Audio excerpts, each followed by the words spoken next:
This is Hannibal here from thehannibaltv.com, and today I have a rare interview with none other than powerlifter, actor, former WWE Stampede, and world-class championship wrestling wrestler Ted Arcidi. How are you doing today, sir? Good. How we doing, guys?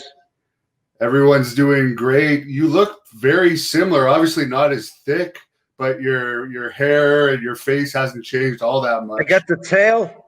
I got the noggin. I don't know. I can still do some damage, right? Definitely. Actually, you look like you can beat up most of today's wrestlers. Wow. That says a lot about today's wrestlers. They're all skinny chickens. Have you watched it in recent years? There's not as many good guys. My friend Triple H, Paul, I was watching for a while with him. But I think that's the last of the good size ones. I mean, they just like high flyers now and doing goofy stuff. No hardcore lifters, not like before. Yeah. I don't know if they're afraid of, everyone juiced. But even now, if they juice, they don't work out as hard as we do, I mean, we had it down. We were the generation, man. I think they even allow testosterone replacement now for people that have prescriptions in WWE. Right. So they can get the shit. Yeah. Well, I'm sure it does help. It's a natural part of your body, testosterone. But I don't know. They don't. They're afraid to train heavy. How did you become friends with Triple H?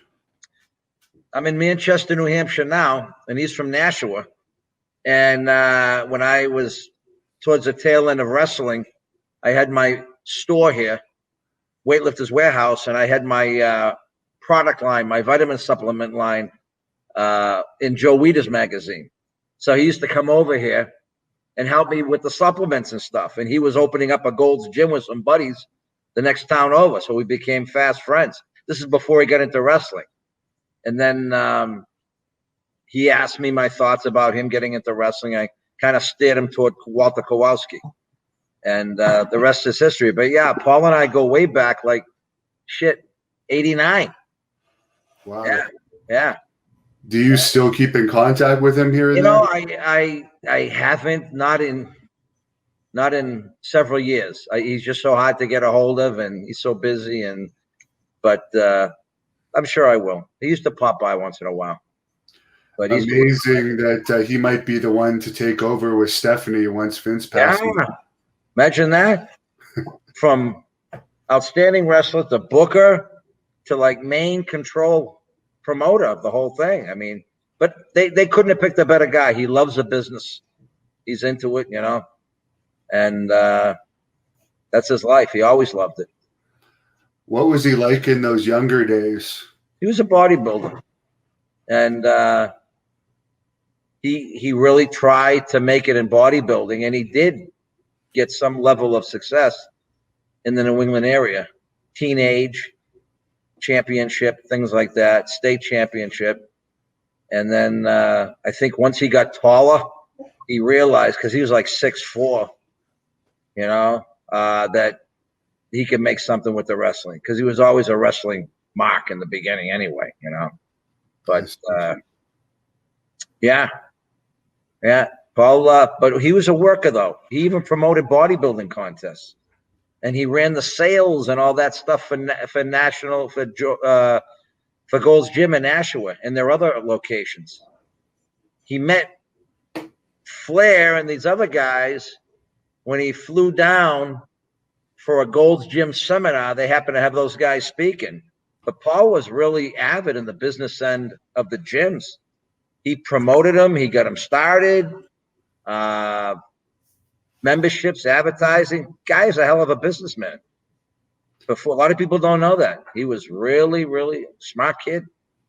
Smart kid. Very resourceful. He, like I said, he promoted bodybuilding shows too. Kid had a shit together.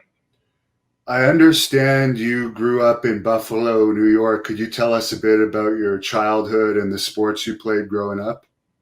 Yeah, I was there probably till I was about 8. And then I moved to Massachusetts I got more into my sports in Massachusetts. Street hockey, baseball. Everybody did Little League and baseball. And far cry from lifting weights. Didn't even remotely think of that. I was just into like everything. I love fishing outdoors, but baseball and ice hockey. And I was good at ice hockey too. I wanted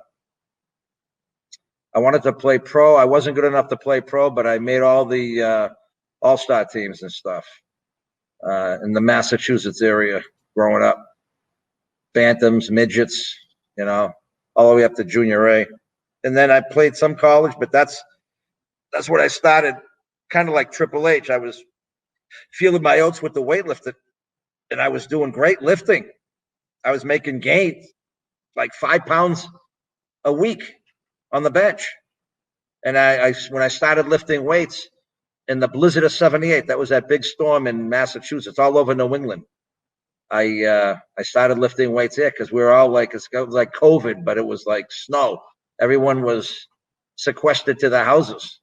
And so I had a weight set, and I started lifting, and I liked it.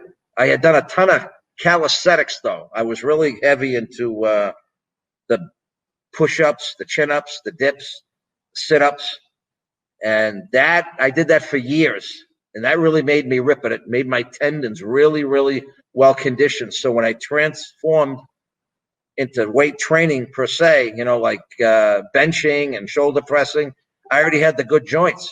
So it was like a precursor, but it laid the foundation because I made some great gains. I was making 5 pound gains a week. It was insane. I loved it. What was your diet like when you were putting on those 5 pounds of weight every week on your bench press? Were you shoving down the food? Yeah, I was eating everything. A lot of Chinese food. I love Chinese food. But then I get more into like steaks, chicken and spaghetti. That was a lot. And then when I decided, everyone was saying, I was benching like 400. And this is when I was weighing 220, 215. And they said, why don't you, I was looking at these, they had these, what they call bench press meets. And I said, what the hell, I'll give it a shot. So I signed up for a bench press meet for the New England states. And I got first place.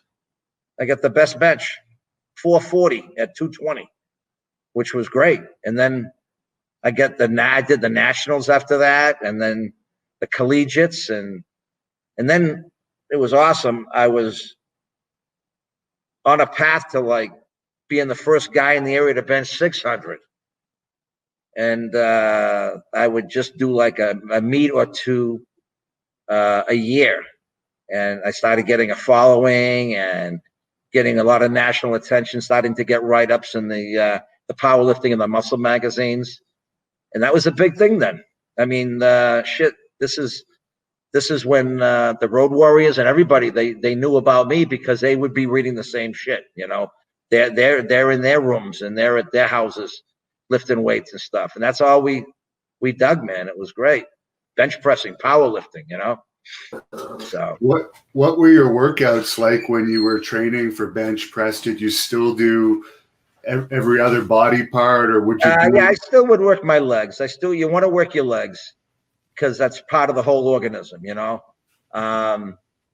it gives you stamina, it gives you explosion.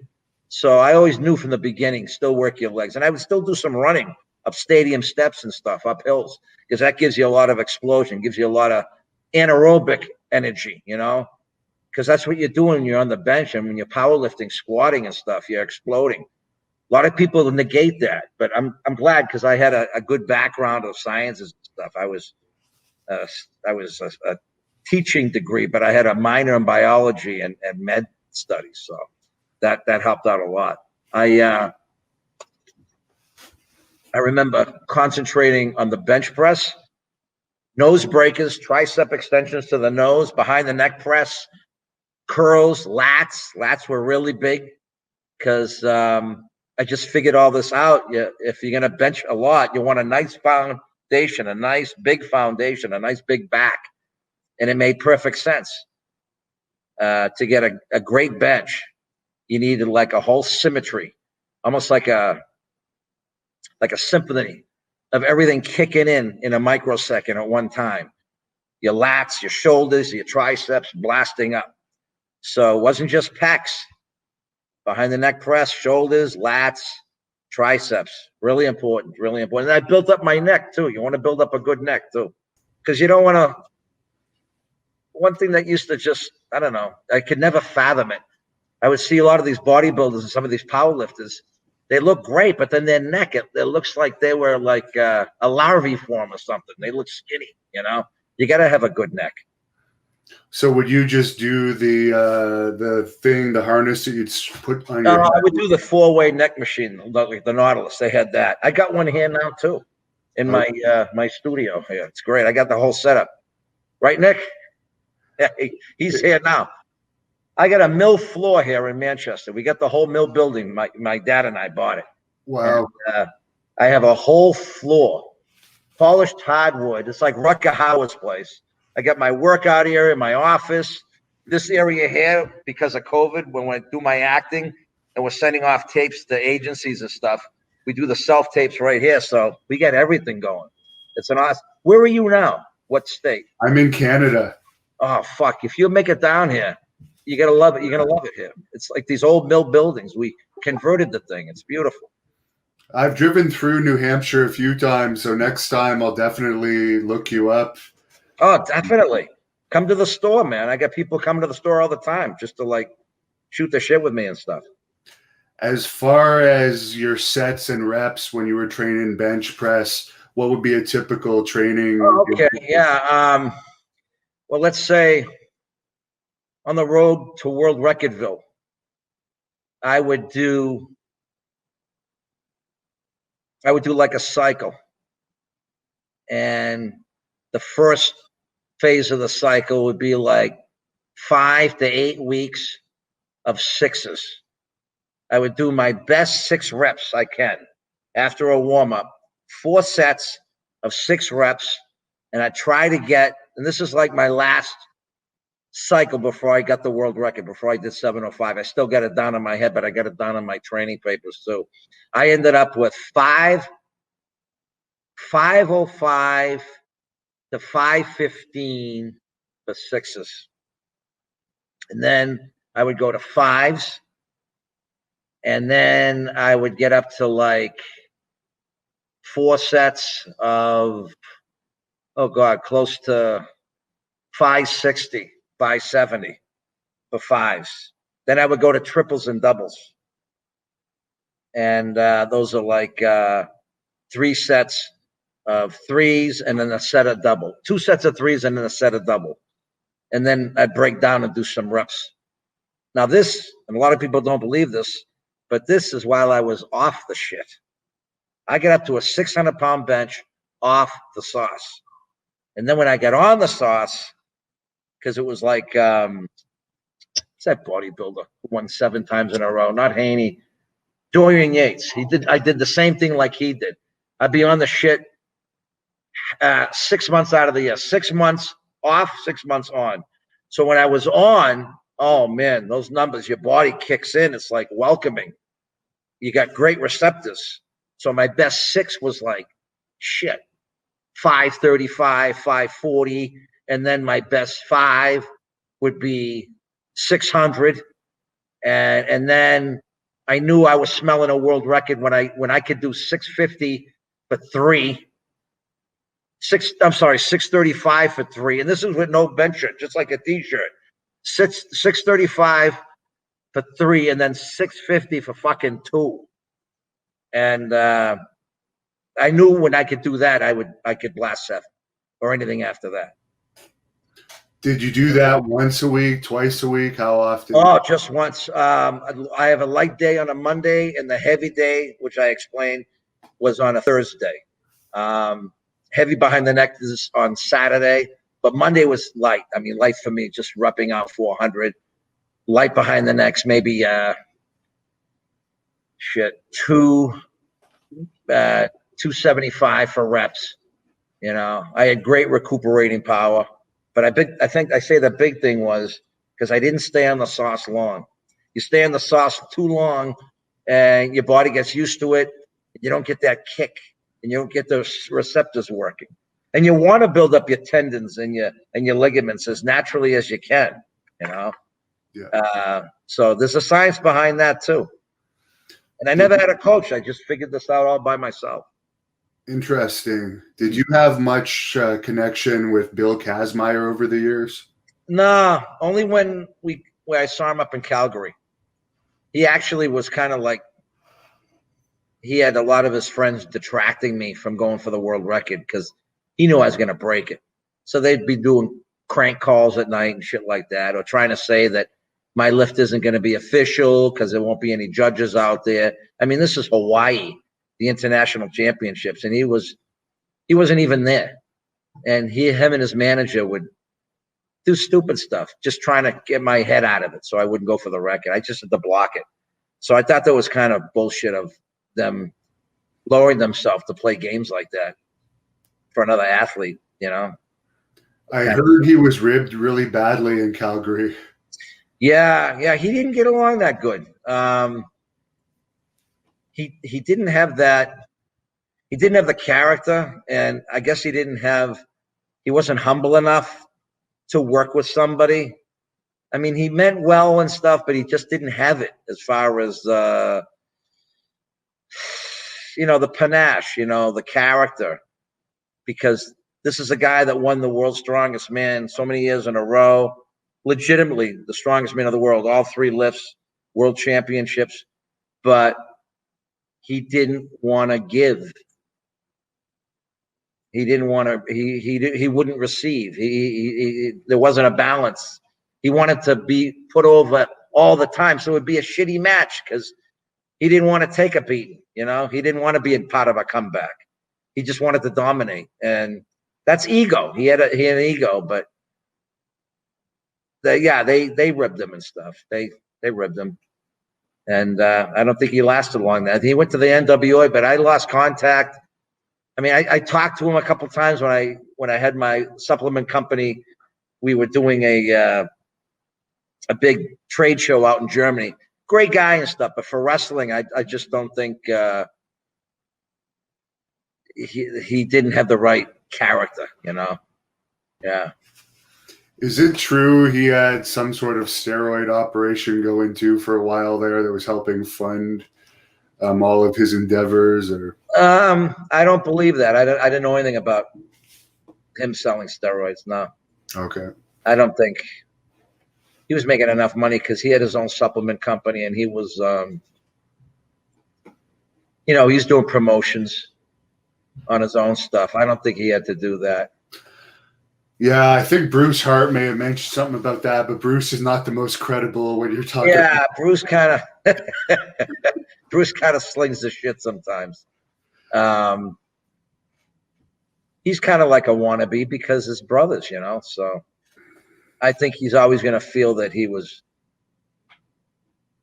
he wanted to follow his brother's footsteps and stuff, but he just wasn't cut out for that. He kind of looked like a model, if anything, blonde hair and everything, decent guy, but I just think there was like an internal struggle because he's in Calgary trying to be a booker there and trying to wrestle too, and he didn't have any body or anything, So I stayed away from that fray. I just wanted to learn how to be a heel in Calgary, and that helped a lot because when I went to Texas, healing was really good, really easy with me when I went there. So I kind of used Calgary like a stepping stone. I really respect the Hearts. They had me at their house a lot, and I made friends with Bruce's, not Bruce, I guess Bruce's brother-in-law, Brad Ennis. Oh yeah. We still talk to this day. Yeah. I actually remember even when I trained in Calgary all the way in 2001, 2002, your record was still on the chalkboard. No way. Gym. Yeah. It's torn down now, but like that was his gym, right? Yeah, he owned that gym. You used to go to that gym too? Yes. So yeah. you remember that picture that Kaz was there with me? And Kaz, he took the picture, and Kaz, this is how insecure he was. He was on his tippy toes next to me. Did he show you that? Yeah. I didn't notice that. I didn't notice that. He was stepping on his tippy toes next to me in the shot. That's how insecure he was. There was a fan that wanted to know, is there as much politics in powerlifting as wrestling? No, just that situation with Kaz, sad to say, they were just so disruptive. The bench is the bench of the world. That's the lift of the world, not the squat, not the deadlift. As much respect as I get for that. But everybody in the world fucking hears about the bench. And so when they found out that I was on my way, and they knew, they did the math and they saw my gains, that I was going to be the first guy to bench 700 pounds, that just pissed him off, because honestly, he probably would have gotten it before me if he didn't tear his pec at the world's strongest man. It's funny how fate is. But being the first to bench 7, being the strongest man in the world, it opened up a lot of doors, i.e. the wrestling and everything else after. My supplement company grew like a bastard. How did you get into wrestling? I knew Kenny Patera through a friend, Stevie Standerson, in Massachusetts, and we used to meet him at the Garden. We used to shoot the shit with him. This was like 84, and he was telling Vince about me, and so he kind of set up the meeting with me and Vince after I set the record. But I blocked all that off. I just wanted to get the record first, and then I went down, and they saw me in all the muscle mags and stuff, and was on a lot of the different sports channels, me breaking the records. So at the time, Kenny, now this is after, Kenny had been in the can, because I didn't see him. He was in the can when he had that fight with Saito at the McDonald's. They called it the Big Mac attack. They were closing down a McDonald's, and they wouldn't let him eat. And they had all these burgers they were going to throw out, and he wanted to eat them. So he was in the can, and I came at the right time because they needed a strong man, and they liked what I did, and they put me through the wrestling school, and that worked out pretty good. What was the wrestling school at that time? That was Passarello's Quest in Orange, Connecticut, and that was run by Tony Altamori. Okay. Did you pick up on it pretty easily? Yeah, strongman stuff. But honestly, I learned a lot because they wanted me on TV a lot sooner than what I thought I was going to get on. You should be wrestling at these camps and doing these road shows for like a year. They just took me after 6 months because they wanted to get me on TV. So I was learning a lot on the road and shit too. That Piper's Pit you were on, I don't know if you've seen the video on the internet, but yeah, the story behind that, I'm out of breath and everything because I was on the other side of the arena. It was like in Poughkeepsie, and then mentioning my name, I ran all the way across the hockey rink, up the stairs, up into a balcony to where the pit was, and I'm out of breath. Everybody's thinking I'm on coke. I was out of breath. I was running. And I almost didn't make the thing. They don't realize that some prick didn't tell me, okay, Ted, you're going to wait right here. You're going to go on. It's almost like it was a sabotage. I was in the locker way the fuck down there, and they're calling my name, and they said, you got to go. So I'm running, and half-assed talking, and I started lifting up the bench and stuff, but it's almost like you just run a 440 and someone's trying to do an interview with you. It sucked. I mean, it was still good, though. Because, it was entertaining, but for the record there, for all the people that said that you guys were... They thought I was coked out. Yeah, that's the rumor. So, no, you were not. Totally not. Now, what about the rumor that Big John Studd and you had an altercation in Boston in the ring, that he tried to rough you up or something? Is there any truth to that? There was never any truth to that. Especially, that was the opposite. John Mitten. John was a great friend of mine. And I first met him when we were in Australia doing a tour, and we worked out together and stuff. I mean, and we had great matches at the Garden together, and we sold the place out when we did our New England tour, because he set the record, supposedly, and I set the real record. And I was on that show with Vince McMahon, Tuesday Night Titans and stuff where they had the actual world record. So we built up this controversy, and it worked out great. And I'll tell you, man, matches with him, it was we draw. We'd have a draw. We have a count out or something, but two strong men, because he was a big prick and he was strong too. The guy could I can honestly say he could do probably 550, which is pretty friggin' good with those arms. But he looked like the consummate biker. If there was a guy that looked like a modern day buccaneer, that's him, man. Long ass hair streaming out behind him, bare chested on a motorcycle. That's the man. And when he was wrestling, he would just get heat just by walking. He just looked so unbelievable. But he was just a great guy off the air, outside the ring. And we talk about the match. And I remember, you remember this, Nick? At the Garden, because remember he goes, we're going over the match and shit. And he goes, you're going to pick me up, but don't fucking slam me. Because that was his big thing. I can't slam because that would kill his. And he would say, don't slam me. So I'd pick him up like butter cakes. And the crowd was going shit house. And I wanted to slam, but he'd gouge my eyes and I'd have to drop him and shit. But I remember that. And he would guide me through the match and stuff. And then we have a count out outside. It was good. And I'll tell you, man, that's when I started doing the double axe handles off the rope. Like I'd get him down in the middle and then I'd go off the rope and I'd jump. For me, like 290, I'd get like 6 feet in the air with a double axe handle going off the rope on his back. That was the picture play. That was awesome. And the crowd went shithouse on that. 2 big men going at it. That was pretty cool. I heard that Andre the Giant was a little bit jealous of him, I guess, because he was close to Andre's size. Did you ever notice that? Yeah, I never did. I know Andre, when I was there, the poor guy, he was hurting. He was having breathing problems. His back must have been a mess. I think that's why he probably drank a lot. So I know he played a lot of cards, but he kind of, you don't just go up and shoot the shit with Andre. You wait till he talks to you, because he's kind of he's like a Hogan. He's a legend. So I didn't see anything between him and I thought they worked great together. 2 big fucking guys like that. You were in that WrestleMania 2 Battle Royal with Andre. Yeah. What was that like, all those NFL players? That was incredible. Oh, yeah, look at that. There it is, WrestleMania 2. Nice, that was it. That was awesome, being part of that, the Battle Royal, working with these NFL greats.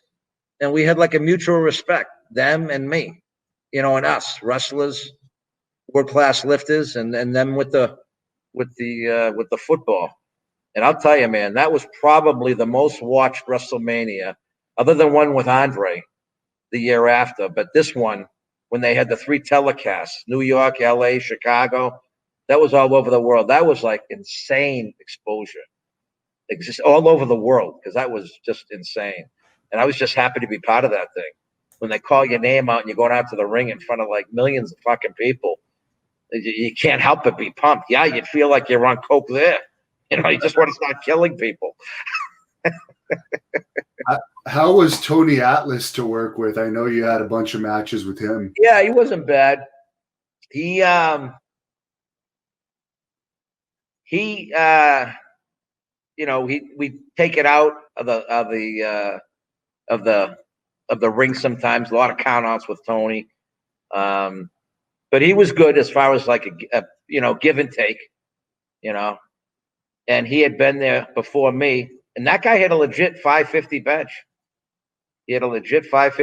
We trained a couple times together, and he helped me with some other different things in the business.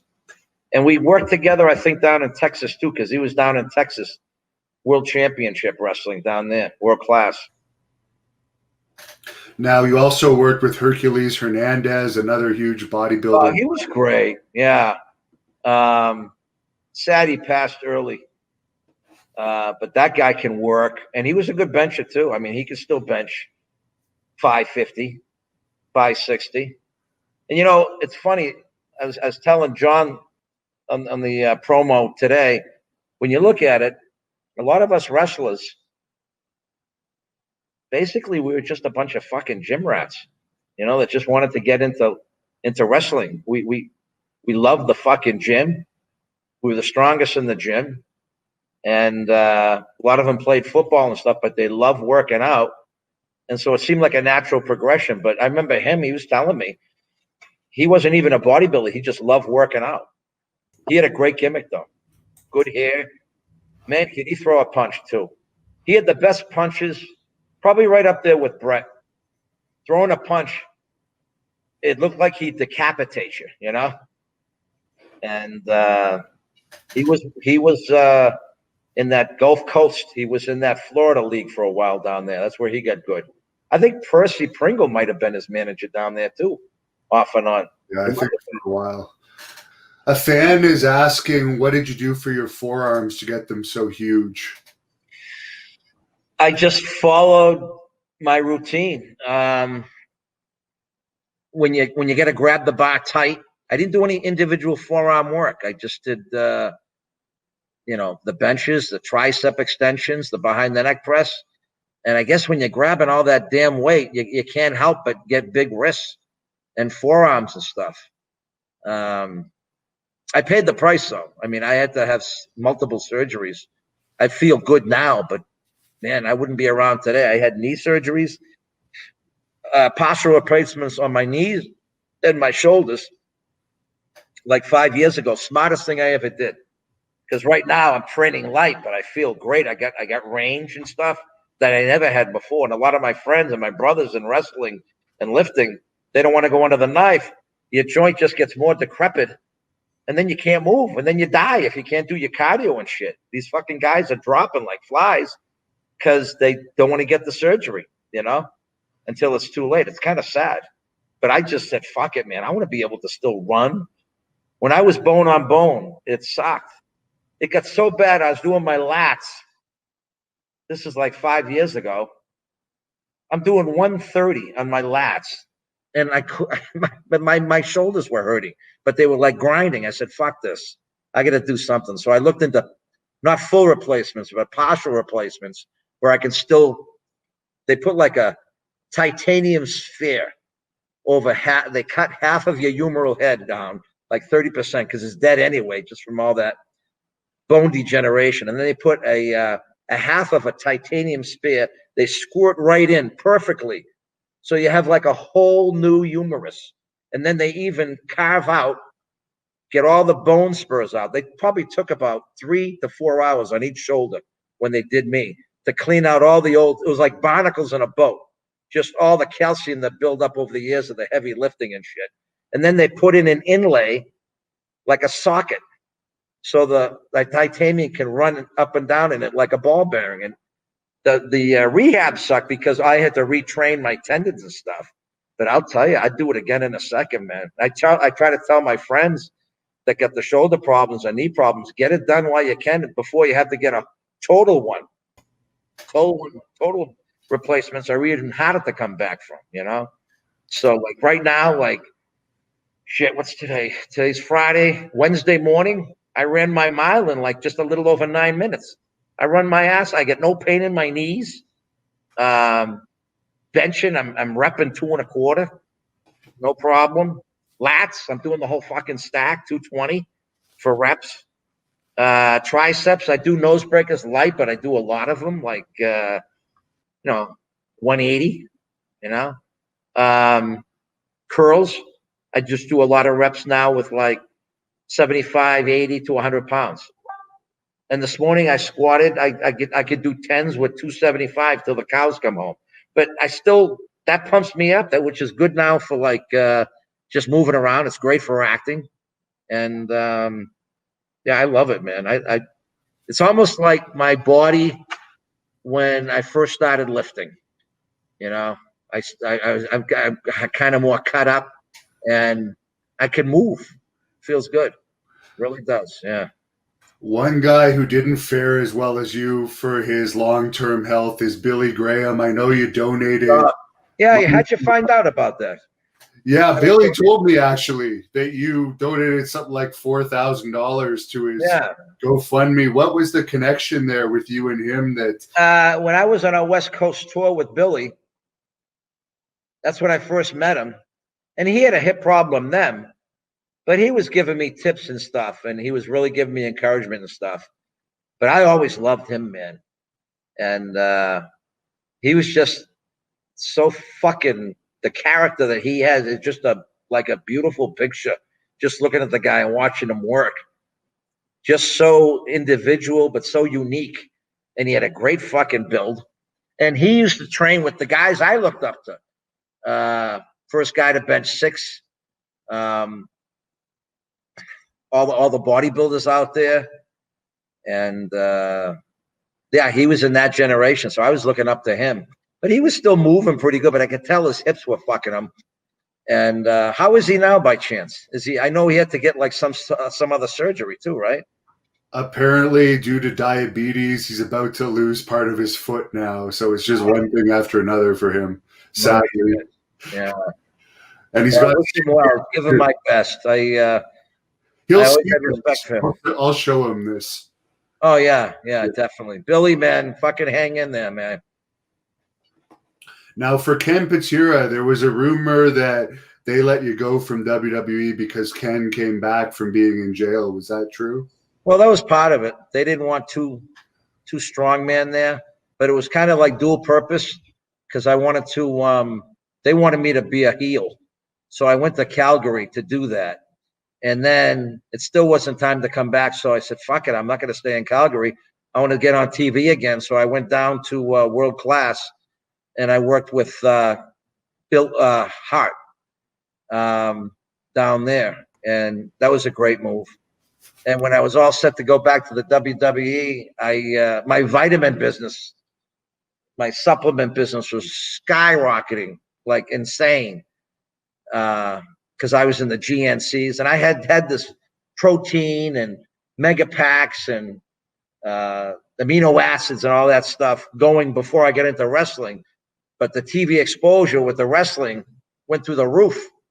So I really had to like run my business here. It was like I had employees and everything. And we made a shitload of money. It was a great run. And so I ended up getting married. I had a kid. So I just kind of decided to get out of it, you know. I understand you were training with Les Thornton a little bit when you were. Yeah, Les. Yeah, the English wrestler who was like old school, like Olympic wrestling. Yeah, he was great. I love Les. He just died too, huh? Yeah, I think the year before last year or something, which was a surprise because he kept in really good shape. Really good shape. How did he die? I forget. Yeah. But it was sudden. I'm still shocked about Nick was telling me about Animal. I never got to meet him. But I know he followed my career. I followed his career, but I know he was a big bencher, and really sad. That took me by surprise. I always wanted to meet him too. He seemed like a great fucking guy. How did you get along with Vince when you were in WWE? Vince was great, man. He gave me opportunity.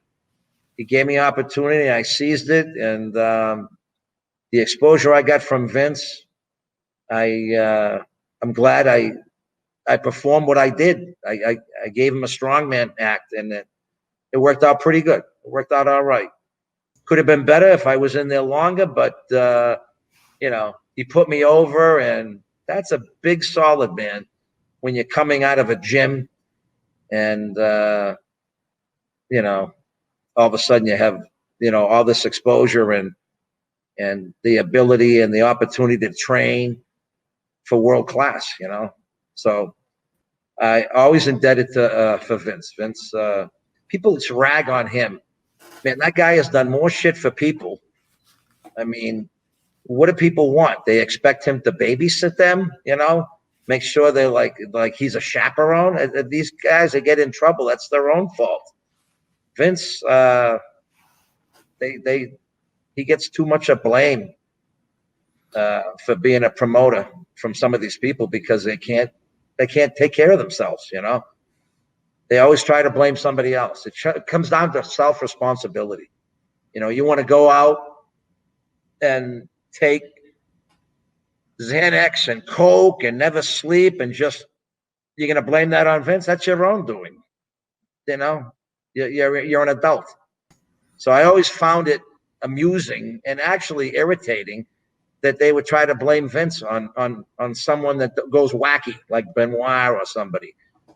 You know, they're adults, and what's he going to do? Keep him in like a kindergarten class and make sure that, you know, be in charge of their making sure they get to sleep at night and, you know, curfews and shit. No way. You can take responsibility. Chris Monty, go ahead. Yeah, he wanted to know if the wrestlers back then cycled or stayed on year-round for the most part. They stayed on year-round. And you can't blame them. I didn't. Because even then, it was the perspective of health. This was all kind of new then. There wasn't any data to foresee what the effects would be later. All I know is I wanted to get my blood tested to make sure. I know they would go up and down while I was on the stuff, but you had to have a period where you stabilize. Because now, the people that stayed on the shit all year, and this goes for bodybuilding and powerlifting too, in the higher ranks, and even not in the higher ranks, your body doesn't have a chance to recuperate correctively, and it affects your heart, the steroids. And a lot of the guys, they die of heart attacks because it screws up the development of the valves and the just the whole circulatory system. And when you add the amount of plaque, and then if the person's taking recreational drugs, forget it. Then the body has no inert way of resting, you know, naturally. So you don't have the heart takes a beating, basically. And that's the problem. That's the problem with when you're on steroids. A lot of these guys, when you see heart attacks and stuff now and large hearts, that's because they did the steroids, a lot of steroids. And, you know, when I did my world record, the last 2 weeks is the most I took with the steroids. You're going to shit, but the highest I was taking was 750 milligrams. That's it. The last 2 weeks. That just goes to tell you how little stuff you need to really do well, you know, with your natural ability. Now, today, that's like a regular dose for 1 day for some of these bastards. So, yeah, their heart's going to explode. That's not good, man. They don't know. They're not educated, you know. The Ultimate Warrior is one that passed, I think, in his early 50s. You knew him. Yeah, I knew him. And Jimmy, right? Yeah. Yeah, good kid. We worked together down when he was Dingo Warrior in Texas Stadium, and a lot of the fairs down there and on TV. But he was on a lot of shit, and he just got caught up in that, you know. And I knew something was up. Whenever you see someone, even when he's retired and he's working out, and you see the veins are like really like garden hose veins, that's a sign right there that there's not good circulation. There's not a good respiratory situation. And there's a lot of plaque in the arteries when you see that. I never had those big veins. I was proud of the build I had because it was still healthy, you know, but they just get too captivated by the press and everything. And you do blow up. I mean, he looked fucking great, but he was on a lot of shit. Yeah. Remember they found stuff in his hotel room? I don't recall that, but I you think knew better than me. after one of the WrestleManias or something, they found stuff in his room. And there was a big controversy on that. Billy also told me, like, I know Billy took speed, but like Warrior, Billy said, according to what Superstar was aware of, Warrior would take it before he worked out too, which obviously isn't going to help your heart. He would take the Coke before he works out? The speed. Which wow. Yeah, like ephedrine or something. Yeah. See, that goes back to the stuff that affects your central nervous system. You can't do that shit. That's really going to work on your heart because your heart needs real natural REM sleep. And if you're doing ephedrine, speed, Xanax, you don't get that natural sleep, and your heart is taking a beating because your heart does rest when you get REM sleep. And problem was they depend on the highs and they take the lows to try to get to sleep, like the Xanax and the Valiums. But that's their own doing. Vince didn't push them on that. That was their own doing. Vince isn't the fucking chaperone. Yeah, whenever you get something that affects the central nervous system, you're taunting death, especially as you get older, And then, even if it doesn't bother you then, why are these guys dropping in their 40s and 50s, a lot of them? Because of that, the damage is done. Rick Rude is another one that passed away at 40, only 40. And I know you knew him as well. Great fucking worker. Great working out. But then he did the recreational drugs. That was not good. He wasn't obese or nothing. You know who did that too was Gagne's kid. Who's the one? Mr. Perfect. Yeah, they found him dead next to his fanny pack doing, the hell was it, oxys or something, or doing crack. I mean, what the hell drives these people like that? It's horrible. Maybe it's just the fact that they can't face it. They're not in the glory days anymore either. And they just try to still maintain that. But you can't. It's like me trying to juice up, trying to go for 7. Fuck that, Michael Dunbar wants to know, did any wrestlers ever rib you? Yeah, they would. They would. Because I was a new guy. I just came in. I didn't have to work the lower circuits and shit. So they would rib me a little, World's Strongest Man. They call me Fat Man sometimes. But that was all right. Because what am I going to be? Like Mr. fucking sensitive prima donna like Bill Casman? Bill couldn't take a fucking rib. You got to learn to take a rib too, Yeah, that's part of the game. It's a cardiac, and I was on their turf, Who's this fucking world-class lifter all of a sudden? He's on national TV. He's got his own doll, What about us? We've been in the fucking Mississippi League, fucking Crockett's League, and we're still in the undercard. So they took offense to it. If they took it too far, I'd just say, fuck them. What do you want to do? Daniel wants to know if you would ever write an autobiography. Nah. I don't know. Maybe. Right now, I love pursuing my acting, So maybe later. But right now, I'm having too much fun. Double S asks if cardio was ever a problem for you in wrestling because you were so massive. But you mentioned a bunch of times here you were a runner, so. Oh, yeah. You want to still run. You don't want to blow up. Even a big guy. Even when I was going for the record, I was doing sprints. I was running up and down stadium things, stadium steps and hills and stuff. Cardio is important. When I was in wrestling school, I'd still run around the parking lot in Orange, Connecticut. This huge shopping mall. I'd run. I'd still try to run at least 2 times a week then. And right now I do 3 times a week. And all I do is a mile. But yeah, running is very important. Cardio is important when you're a wrestler. A lot of these guys did it on the side. But I know. See, I don't know about Ultimate Warrior. I don't know if he did a lot. I know he was like the running man. He'd run into the ring. That's a lot of cardio too. But if you're not in good cardio shape, that's a lot of stress on your heart. Now, was he coked up before when he was running out to the ring, or just on speed? I don't know. From what Billy told me, he would take speed before he worked. Yeah. That's hearsay, but. Do you think he had a premonition, like he just knew he was going to die and said, fuck it, this is my limelight? I don't know. It was weird how he died, though, just a couple of days after. Right after they indoctrinated him, yeah. That's fucked up. That was freaky, huh? Oh, that was crazy. Alan wants to know how was working with the Von Erichs in Texas. Those were another group that unfortunately had their issues. Yeah.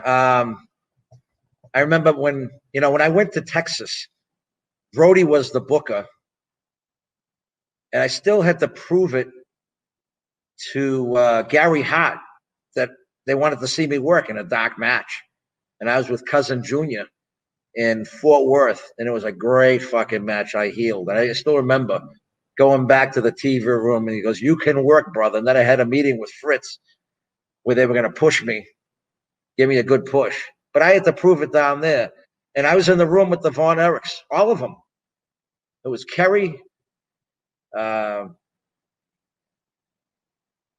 little one, Chris, that ended up killing himself. He was a good shit. Who's the other one? Kerry, his younger brother, the one that's still alive. Mike and Kevin. So they were there with the old man. The old man was good man. He gets a lot of shit too. You know, the kids, they took the drugs and stuff, and it's not his fault. It's not his fault. I'm sure he pushed them to become wrestlers, and they enjoyed it. Otherwise, they wouldn't have done it. But they were good. They were good people. They liked me, and they gave me a shot down there, and I took it and got the strap, the Texas heavyweight strap. And I remember working with them. It was great. It was really good. And sad was when I went down there, they had just lost. Who's the one that died of Crohn's disease or something before I was down there? I know they lost Mike back in '84 in Japan. Oh no, that was David. David, right. Mike was the one they lost, right? He also killed himself, but he had the health issues. Right. He rolled himself in a sleeping bag. Yeah. He drowned himself. Did you ever work down there? In Texas, I've got connections down there now. I'm actually covering the Texas territory now. No shit. So that was unbelievable. I was down there. It was like a film we were doing there at night. I took a detour to the sportatorium where the sportatorium was. And I remember when I was down there, I rented one of those rent-a-wrecks. It was like a Pinto because I lived in Fort Worth. And I would drive into the sportatorium. That place was fucking lit up at night. That went all over the world, the sportatorium. That was the place to wrestle, man. There was something about it. It was like a mini Boston Garden. There was like thousands of people in there, and you're like in this cage. It's almost like Waterworld or like Mel Gibson, you know, one of those movies with the cage. And the TV was there, and it was great.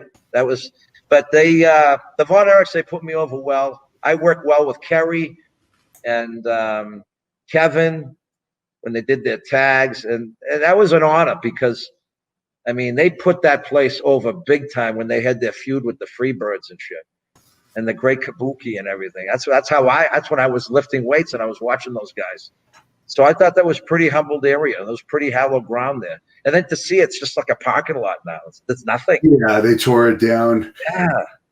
Do you have a favorite wrestling match? Probably like the one with Stud, a bunches with Stud. And I wish there was some on TV, but I did a tour with the Iron Sheik. Man, we had some great matches in the Midwest and out in California. Remember Corporal Kirshner? He got sick or something, so they had me go in. And, man, I'd be out in the ring. They introduced me. The place goes shit house. And then you just hear this. You could just see this Iranian flag coming in. And he's waving it. And you couldn't even see him, but you see the flag. And then there was just this harrowing, ominous moan from the people. The fucking heat he generated. And then he'd come up and do his gimmick and stuff. And we already talked about the match. And, man, we both did so good. I was suplexing him, and we just take our time and work every move. And it was all about quality and efficacy of each move, not rushing it, especially when you got a strong man. And he was a strong man in his own right. The guy was a gold medalist, you know. I mean, he probably is, honestly, the toughest man in wrestling. Iron Sheik. Absolutely. I love him. I saw him at a couple signings, too. And he worked with me down in Texas. But we probably had we were top of the card everywhere we went with him, even though we weren't like the main event. The place went shit house. And it was unbelievable. Yeah, it was really cool. Are you surprised Nikolai Volkov passed before the Iron Sheik? Yeah, Nikolai was a great guy too. They're probably two of my best friends that are in wrestling. Those two guys. I'm gonna tell you a little story here about. So I was in a tag, or I did an individual one with the Sheik or Volkov one night, and we were driving together. So we leave the stadium. We're at the arena, and they put me in the back seat because he didn't want the heels driving with the babies that look fucked up. This is before Vince, kayfabed it, didn't kayfabe it anymore. They had me under a sheath, like a blanket in the back seat. So we're out of there, and we're almost at the hotel, and then Sheik's muttering something in Iraqi or something, and I guess he made Volkov, and I still had to stay in the back, but then I had to throw the fucking blanket over me again. Sheik forgot his fucking comb, his brush, his favorite brush in the locker room. So he had to drive all the way back and go through the fucking gauntlet of people. And little do they know that I was in the back, world's strongest man, under a fucking rug. It's funny, man. That's funny. Before we wrap up here, oh, there he is. You know what else is funny, Hannibal? The amount of times you've wasted my client's time. Ken Patera, Marty Jannetty, Magnum TA, now the world's strongest man, Mr. 705. You're wasting Ted Arcidi's time. We got places to go. We got people to see, Hannibal. That's it for you tonight, brother. I'm going to have to go see him in person. I'm going to have to come out in person. If you're lucky, Hannibal, if you're lucky. Good to see you, brother. Thank you for watching the Hannibal TV. Please like this video if you enjoyed it and click the subscribe button to not miss any of our latest shoot interviews, match videos, or news updates. Support us on patreon.com for $1.99 a month to watch our full shoot interviews ad-free and help our channel grow. Follow us on Twitter at the Hannibal TV for instant updates.